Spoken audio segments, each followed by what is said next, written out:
ગુજરાતી ભાષામાં તાજા સમાચાર, દૈનિક અપડેટ્સ, હાલની ઘટનાઓ. હમણાં જ સબસ્ક્રાઇબ કરો અને નવા સમાચાર પામો.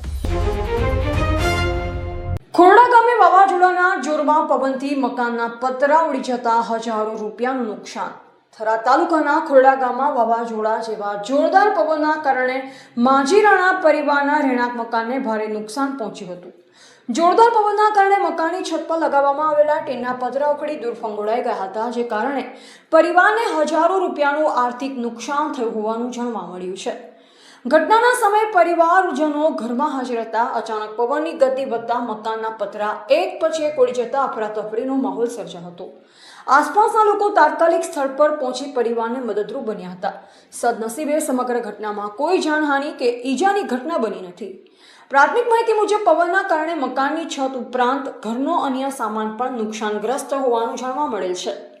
ગ્રામજનોએ તંત્રને સ્થળની મુલાકાત લઈ નુકસાનનું પંચનામું કરી અસરગ્રસ્ત પરિવારને સરકારની જોગવાઈ મુજબ યોગ્ય સહાય અને વળતર આપવામાં આવે તેવી માંગ કરી છે.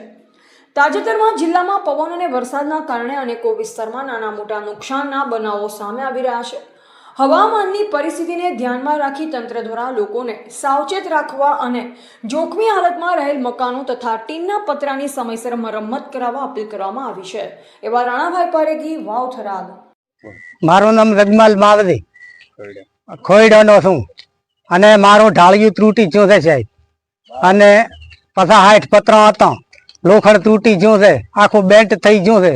અને આ સાહેબ સંભાળ લીધી, ખૂબ સારું કહેવાય. અને હવે બીજો કોઈ મારો સહારો છે નહીં. તમે વળતર હાલો એ ખરું સાહેબ, અને સરકાર કોઈ હાલતી નથી. અને એમ કહે છે કે ખેતરોમાં લાભ ન મળે, આવી રીતે. મારું નામ ભીલ કમલેશભાઈ જગમાલભાઈ છે. અમારા વાવાઝોડાના કારણે આ ટાળીઓ બધું ઉડી ગયું છે. સરકારને એક જ વિનંતી છે કે અમને થોડા ઘણું વળતર આપે. તમારે કોઈ ગામમાંથી સંભાળ લીધી હતી? ગામમાં સરપંચ અને ડિપ્યુટી આવ્યા હતા, પણ દેખીને જતા રહ્યા છે.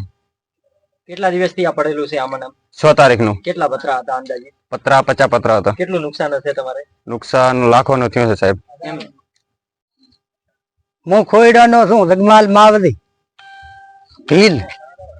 મારું 80 ફૂટનું ઢાળિયું હતું સાહેબ, અને 50 પતરા હતા. આ બધા તૂટી ગયા છે અને નુકસાન હજારોનું છે. આ સંભાળ કોઈ લેવા આવ્યું નથી સાહેબ.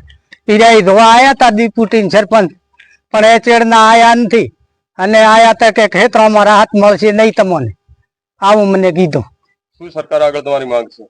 અમારી મોગ છે આ વળતર આલે, આ તૂટ્યું ભાગ્યું હોય